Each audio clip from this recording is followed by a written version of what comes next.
Hi,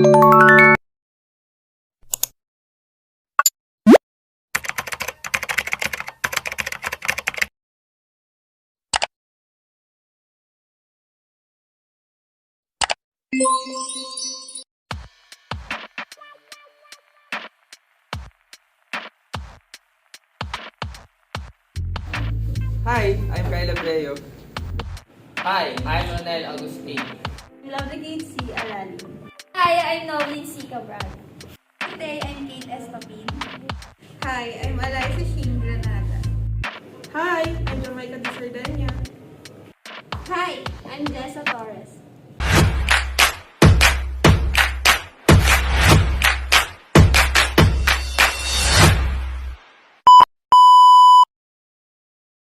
Pearson correlation is the most common way of measuring a linear correlation. It is the number between -1 and 1 that measures the strength and direction of the relationship between two variables. To give you an example of Pearson's correlation, we have prepared two sample problems. For the first one, imagine that you're studying the relationship between newborns' weight and length. You have the weights and length of the 10 babies born last month at your local hospital. After you convert the imperial measurements to metric, you enter the data in a table.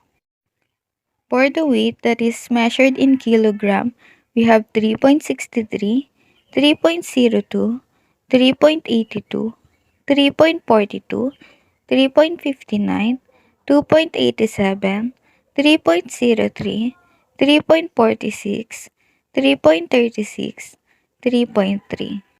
The corresponding length that is measured in centimeter, we have 53.1, 49.7, 48.4, 54.2, 54.9, 43.7, 47.2, 45.2, 54.4, and 50.4. Also, we have to take note that the level of significance in this sample problem is 0.05. Step 1. State the hypothesis testing. In this step, we will identify the null hypothesis and alternative hypothesis. This problem is an example of two-tailed test, which means we are hypothesizing a significant non-zero correlation. Therefore, the null hypothesis is R equal to 0, while the alternative hypothesis is R is not equal to 0. Step 2. Set the level of significance or alpha level. The level of significance of this problem is A is equal to 0.05. Compute for the degree of freedom. The formula of degree of freedom is df is equal to n minus 2. And n stands for the sample size, and the sample size of this problem is equal to 10. Substitute the value. df is equal to 10 minus 2. Therefore, the degree of freedom is 8. Step 3. Present the statistical tests that need to be used. In this problem, we will use Pearson correlation coefficient. Alright, nasa step 4 na tayo ng Pearson's correlation. Ito tayo sa computation part. Yung data sa X ay yung weight, yung data naman sa Y ay yung length. First natin gagawin is kunin natin yung summation ng data sa X. Ang total natin dyan is 38.5. Sa Y naman, yung summation natin dyan is 501.2. Next naman, pag multiply natin yung X and Y, kaya X, Y ito, 3.63 times 53.1, lalabas 192.8. Ganun lang gagawin sa lahat. Tapos summation natin. Ang total natin dyan is 1684.2. Sa X squared naman, i-squared lang natin yung values na sa X. 3.63 squared, lalabas 13.18. Tapos yung summation ng X squared natin, 113.05. Ganda. Y squared naman, i-squared lang natin yung Y. Tapos summation niyan, 25,264. Pagkatapos natin makuha yung summation ng mga yan, proceed tayo sa formula. Kailan natin, tapos i-substitute lang natin yung mga nakuha nating value. Ito yung n natin, ito yung number of data. Pag binilang mo yan, 10 yan. Kaya 10. Tapos ito yung value ng summation ng xy natin.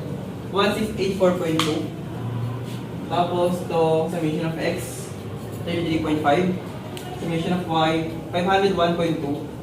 Tapos yung sa baba, square root of 10 times 130.05 minus quantity 33.5 squared. Tapos quantity 10 times 25,264 minus 501.2 squared. Ang lalabas na result natin dyan is r is equals to 0.47. Ayun yung step 4 natin sa Pearson's correlation. So, ang step 5 naman for Pearson's correlation ay ang decision. For the first problem, we decide to accept the null hypothesis since the computed t-value, which is 0.47, is less than the critical value, which is 0.63. For the correlation between weight and height in a sample of 10 newborns, the t-value is less than the critical value of t. Therefore, we don't reject the null hypothesis that the Pearson correlation coefficient of the population is 0. There is no significant relationship between weight and height. This means that the relationship is not statistically significant. So the data doesn't allow you to reject the null hypothesis and doesn't provide support for the alternative hypothesis.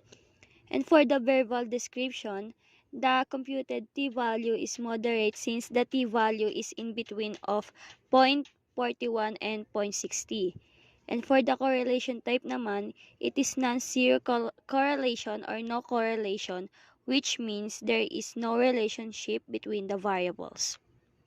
For the second problem, 12 students sat 2 biology tests. One was theoretical and the other was practical. The results are shown in the table. Score in theoretical tests are 5, 9, 7, 11, 20, 4, 6, 17, 12, 10, 15, and 16. Score in practical tests are 6, 8, 9, 13, 20, 9, 8, 17, 14, 8, 17, and 18. A teacher claims that students who do well in the theoretical test tend to do well in the practical test. Test this claim at the 0.05 level of significance, clearly stating your hypothesis. For our first step, what we need to do is to identify the null and alternative hypothesis. For this problem, our null hypothesis is r is equal to 0, wherein it symbolizes that there is no correlation between score in theoretical test and score in practical test.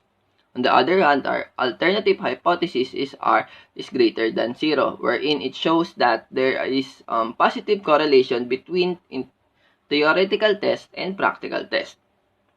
For our step 2, we need to identify what is the level of significance. And in the given problem, it shows that the level of significance is 0.05 or 5%. For our third step, what we need to do is to present the type of the statistical test that we will be using for this problem, which is Pearson correlation coefficient. For a Pearson's correlation. So here are the data, x, y, x squared, and y squared. So x is theoretical test and y is a practical test. So kukunin natin yung xy, x squared, tsaka y squared.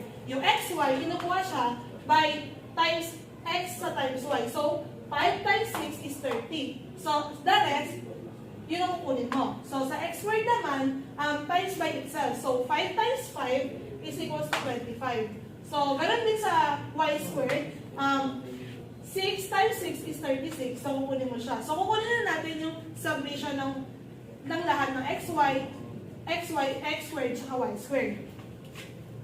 To compute the Pearson's correlation, let r equals n times summation of xy minus summation of x times summation of y all over square root of n times summation of x squared minus summation of x raised to 2 times n summation of y squared minus summation of y raised to 2. So, i-substitute lang natin siya. So, n is 12.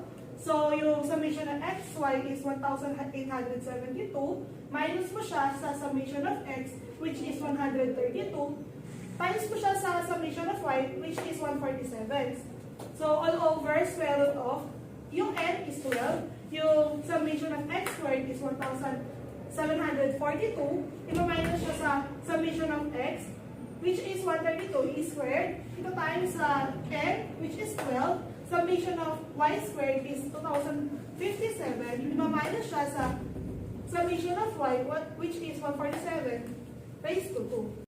The total is r is equal to 0.94. For the second problem, in decision or step 5, we decide to reject the null hypothesis since the computed t-value, which is 0.94, is less than the critical value, which is 0.5. If the t-value is greater than the critical value, then the relationship is statistically significant. The data allows you to reject the null hypothesis and provides support for the alternative hypothesis. For the correlation between score in theoretical tests and score in practical tests in sample of 12 students, the t-value is greater than the critical value of t.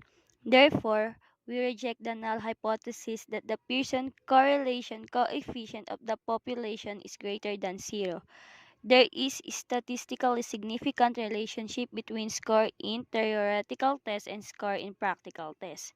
And for the verbal description, the computed value is very strong since the t-value is in between of 0.81 and 1. And for the correlation type naman, it is positive correlation, which means that the one variable changes and the other variable changes in the same direction.